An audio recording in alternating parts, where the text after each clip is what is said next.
YouTube, welcome back to another video, and in this video I wanted to give an honest and transparent review as my first 2 years as a landlord, or almost first 2 years. As you know, taking it back to beginning of 2020, I did my first ever whiteboard video showing the projected return on investment for my first buy-to-let property. Now, that was the projected amount, and what I want to do today is sit here and tell you, look, what is the real ROI? Because as we know, void periods can come up, maintenance can come up, and for some people, unfortunately, you can sometimes have people that don't pay rent. So what's happened to me, what's my experience, and what is my real return on investment for this first buy-to-let property? So quickly taking a look at the buy-to-let itself, obviously just wanted to show you the inside once again so you know what we're looking at. This was the first house I ever bought. I paid £58,000. As you can see, it's a fairly bog standard terrace property in Liverpool. It's 2 up, 2 down, could maybe even be a 3-bed one day if I rejigged the layout, but it's a good size house. As you can see, we're heading back towards the kitchen. The kitchen's also been extended at some point. Really nice sized kitchen. It has a small cellar, as you can see from the clip here. Doesn't really get used for anything other than storage. But heading upstairs to the bathroom of the property. The bathroom is dated, but it's fully functional. So I've left it there for the time being, but will be at some point in the future refurbishing this property to a higher spec, higher standard. Second bedroom you can see now, and good sized double bedroom. There's the dog in the clip. And there was a Marilyn Monroe wallpaper which has been completely removed and painted over. And then the main bedroom, which is a good size standard master bedroom that you'd get in these terraced properties.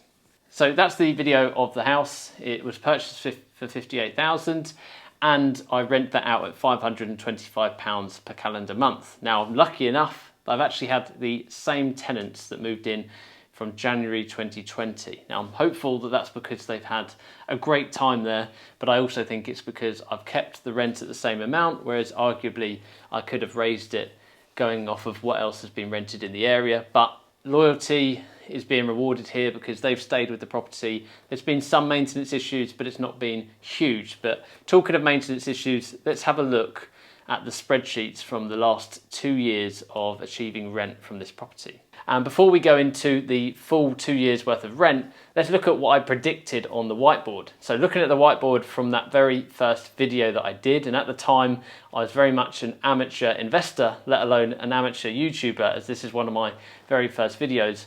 But at the time you can see that I invested £16,405 into this deal. So that was the amount of money I've invested in. And as I'd already noted at the time, I'd achieved a tenant at £525 and I predicted my profit would be £264. Now that was quite accurate and turns out to be right, as you'll see in a minute. And at the time of doing that video, that had made this deal about 19% in return on investment, or just over 19% return on investment. So flicking over to the actual numbers from the first year of renting this property out, 2020, as you can see, January, my first month of rent came in. I have quite a large bill. So that's for the managing agent, and the bill is £425. Why is it so high? Well, when you employ an agent to go and find you a tenant, they of course has a lot of costs and time involved. So doing the viewings, taking the photographs, vetting the tenants, doing references, credit checks, so on. So you pay a fixed fee for that, and then you pay the managing agent cost on top of that. So total of £425, meaning that my first month I made a loss inevitably of £87.58. Month 2 was good, made the full profit on that property of £262. As I said from the whiteboard video, I was quite accurate at that time.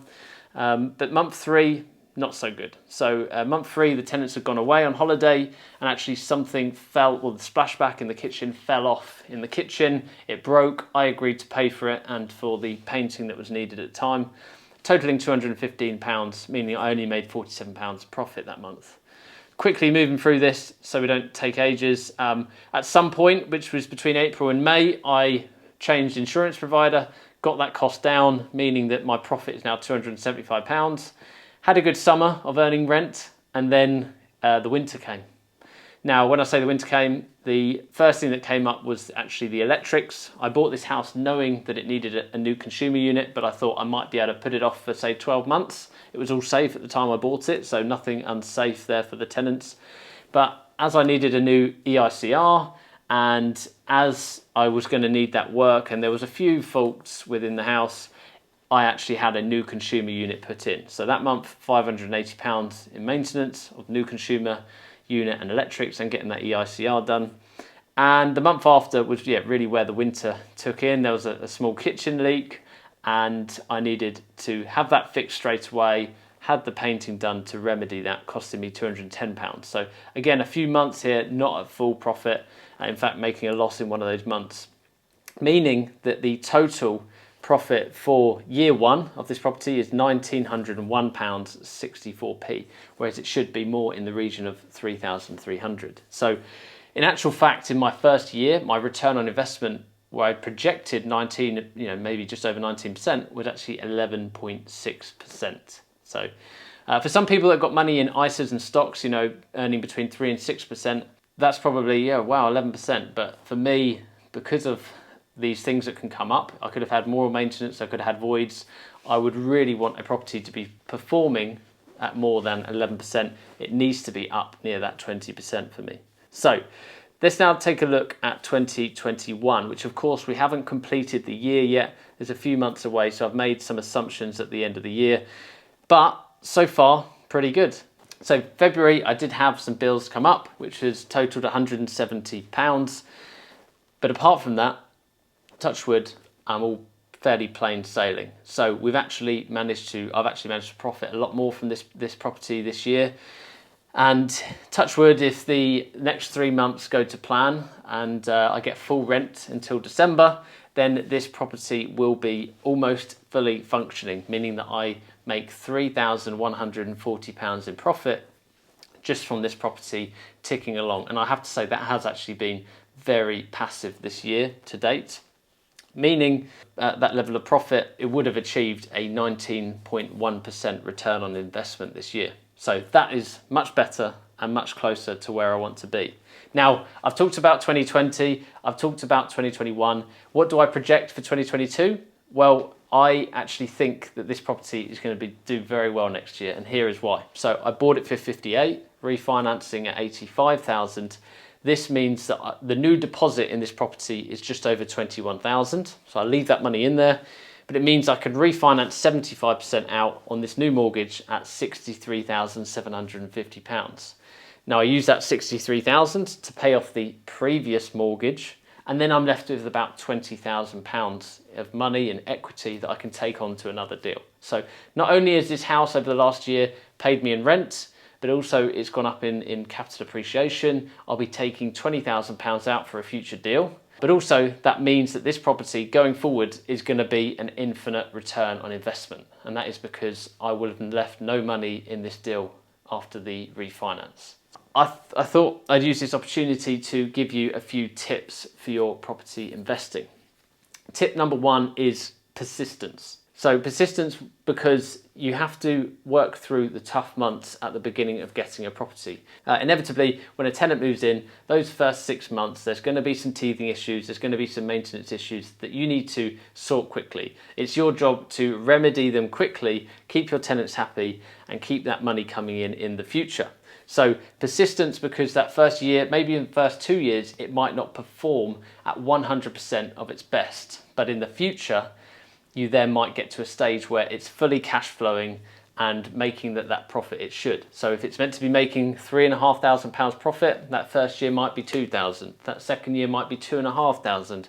And then eventually you might get up to that 3,500. You might not, but it's your job to ensure that this property is as profitable as possible without having unhappy tenants. My tip number 2 is build a portfolio. So why build a portfolio? There's a lot of people out there that are just happy having 1 or 2 houses. And I don't mean just, I think that's a huge achievement. And if you are thinking of investing in buy-to-lets, it's still a very sensible thing to do with your money in terms of investing. However, if you do have 1 buy-to-let or 2 buy-to-lets and there is a void period, or if you have that and there is maintenance that comes up, you can quite clearly see that it affects your cash flow. And at some points, you could even be paying out your own pocket just to make sure that this property continues on its journey. Whereas if you had 5, 6, 7 buy-to-lets, and this is what I believe you should be aiming for if you are getting into the property investment game, then you have multiple buy-to-lets that are cash flowing at times that those other ones are suffering. So then they offset the amount of money that you're losing, and they make sure that your business continues to stay profitable. My next tip is get help, whether it's through getting help through friends, network, or whether it's a mentor. I'm not just saying this because I've, of course, recently built and started the Property X program. I'm also someone that likes to practice what they preach. So I've had a mentor the past 12 months, and they've really helped me when it comes to staying focused, making sure I'm finding the right kind of investments. I also work through and bounce ideas off of them, and we also do problem solving. And it's just something that's given me the confidence to continue building my portfolio. And I highly recommend to anyone else that you do the same. In fact, I'd happily spend several thousand again next year doing the same to make sure my mindset is right, I get the help, and make sure I don't make mistakes that I might have made otherwise. So this has been a complete review of my first buy-to-let property. I'm still really happy with this as an investment, even though the first year it didn't profit as much as I'd projected, but it's still a great investment. In fact, now that I can refinance my initial deposit out of it plus some more, and it will continue to rent and make me cash flow over the next 5, 10, 20 years, I'm incredibly happy with it. I think it was a good purchase, and I will continue to buy properties in the northwest of England as buy-to-lets and build my portfolio up. If you've got any questions, drop them in that comments box below. Don't forget to subscribe, and I'll see you next time.